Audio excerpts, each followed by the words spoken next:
여러분, 크립토토마토 리플사와 XRP 관련된 정보를 들고 인사를 드리고 있습니다. 딴 때보다 영상이 좀 늦었는데요. 제가 일이 있어가지고 일을 먼저 처리하느라고 영상을 좀 뒤늦게 만들어 보고 있습니다. 그동안에 나왔었던 소식들 몇 가지, 그리고 오늘 나온 재미난 소식들을 한데 모아봤는데요. 첫 번째 소식은 아미쿠스 브리프에 관한 것입니다. 자, 아미쿠스 브리프 무엇입니까? 소송 중에 법원의 판단에 도움을 주기 위해서 전문가 단체 등 제3자가 해당 사건에 대한 견해를 전달하는 것을 뜻하는 것이죠. 리플사 같은 경우는 이미 여러 회사들이 SEC와의 소송 중에서 리플사의 편을 들어주기 위해서 아미쿠스 브리프를 제출했고 법원에서는 이를 받아들인 바가 있습니다.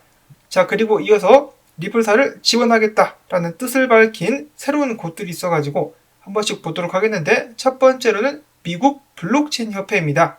미국 블록체인 협회가 양아치 혹은 건달 같은 SEC 행패를 보다 못해가지고 리플사의 편을 들어주기로 했다라는 것이죠. 자, 그래서 리플사를 지지하기 위해서 아미쿠스 브리프를 제출했는데, 자, 그 다음에 오늘 나온 소식, 깜짝 놀랄만한 소식이 나왔죠. 또 다른 회사가 리플사를 지원하기 위해 나섰습니다. 그 회사 이름은 바로 코인베이스. 코인베이스가 리플사를 지원하기 위해서 SEC와의 소송에 관련해가지고 아미쿠스 브리프를 제출했다는 소식이 나왔습니다. 해당 소식과 함께 XRP 커뮤니티는 한껏 달아올랐는데요.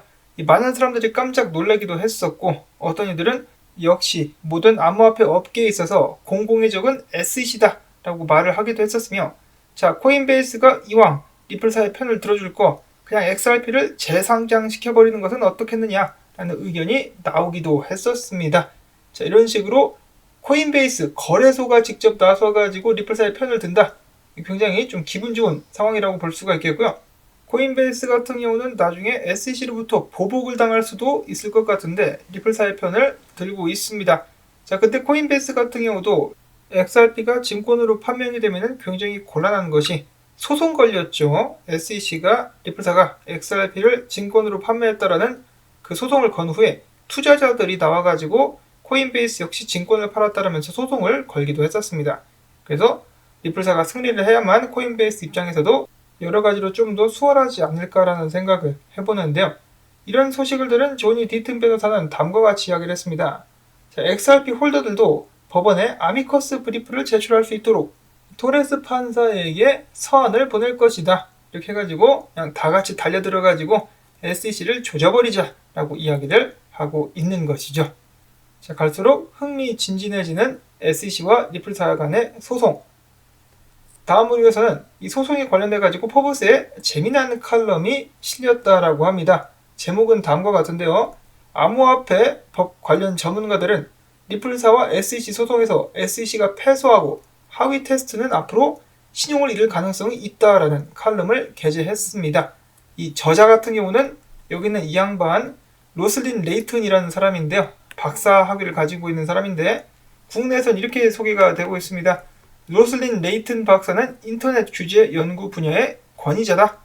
스탠다드 컨설트의 수석 부사장이며 약 50개국의 규제 이슈를 연구하며 당국에 대한 정책 조언을 겸하고 있는 한따까리 하는 사람이다라고 소개가 되어 있습니다.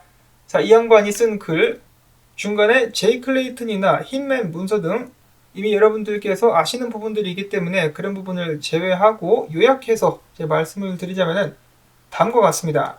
SEC는 리플사와의 소송에서 패소하며 미국 내 암호화폐에 관련된 권한이 크게 축소될 가능성이 있다. 그렇게 된다면 그들은 처음부터 자멸을 자초한 것과 다름이 없다.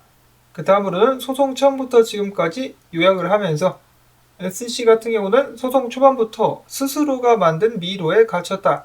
리플사의 방어팀은 SEC의 전국을 찌르며 2013년도부터 XRP가 2차 시장에서 판매된 것이 증권이라는 SEC의 주장과 XRP 판매가 미등록 증권 판매라는 그들의 주장이 터무니없음을 어렵지 않게 짚어냈다. 일부 법률 전문가들은 SEC가 본인들의 주장을 입증하는 데 실패했다라고 말한다. XRP의 가치는 리플사의 실적과 관련이 없으며 SEC는 소송이 시작된 2년 동안 수십만 XRP 투자자들 중에 대부분이 XRP가 리플사와 관련이 있다는 것을 몰랐었던 사람들인데 그 사람들이 이 투자 계약으로서 XRP를 사들였다는 것을 증거할 수가 없었다. 입증할 수가 없었다. 거기다가 존 디튼 변호사를 필두로 전 세계에서 XRP 커뮤니티 멤버들이 들고 일어나서 7만 5천여 명의 서명운동, 그리고 그 중에 3천 명은 리플사 변호인단에게 본인들은 리플사에 대해 들어본 적이 없다는 진술서를 제출하기도 했었다. 연방주의 학회 커트 레비 교수와 조지 메이슨 대학의 스칼리아 법대 베렛 교수와 같은 저명한 법률 전문가들은 리플사가 이 소송에서 승소할 수 있다는 데 동의를 한다. 그리고 만약에 그렇게 됐을 경우 SEC에 더 안 좋게 작용할 수 있는 부분은 만약 SEC가 대법원에 상고를 하게 될 경우 앞으로 암호화폐는 하위 테스트의 적용이 제한되거나 아니면 암호화폐에 적용될 가능성이 완전히 없어지는 그런 전면적인 선례를 남길 가능성이 크다는 점이다. 어째서 게리 겐슬러는 SEC를 벼랑으로 몰고 가는가? 리플사 측의 법률 고문 스튜어트 알데로트 씨는 이야기하기를 SEC가 만약에 오늘날의 XRP가 증권이 아니라는 점을 받아들인다면 그 즉시 합의하고 벌금을 낼 의향이 있음을 분명히 했다.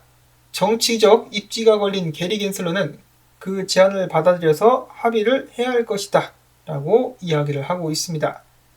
자, 이런 식으로 더욱더 많은 사람들이 소송의 향방이 리플사 쪽으로 기울고 있다 라고 느끼고 있는 것 같은데요. 과연 SEC는 언제까지 버팅길 수 있을 것인가? 자, SEC 같은 경우도 만약에 정말로 본인들이 패소할 것 같다라는 생각이 든다면 아마 합의하는 쪽으로 방향을 선회하지 않을까라는 생각을 해보는데, 근데 또 SEC 입장에서는 게리 겐슬러가 공개적으로 비트코인 빼고 전부 다 증권이라는 발언을 하기도 했었죠.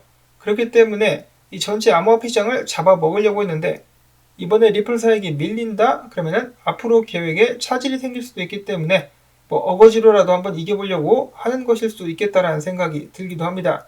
일단 SEC와 리플사가 합의를 하기 위해서는 게리 겐슬러 모가지 먼저 쳐내야 되는 것이 아닌가라는 생각이 들 정도인데요.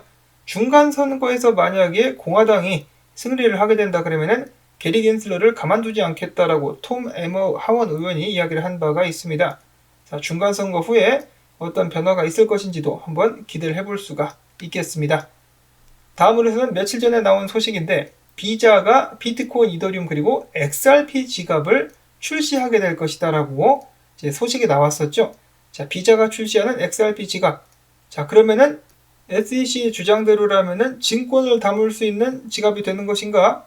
시간이 갈수록 SEC의 의견에 동의하지 않는 회사 및 사람들의 숫자가 늘어나고 있는 것 같습니다.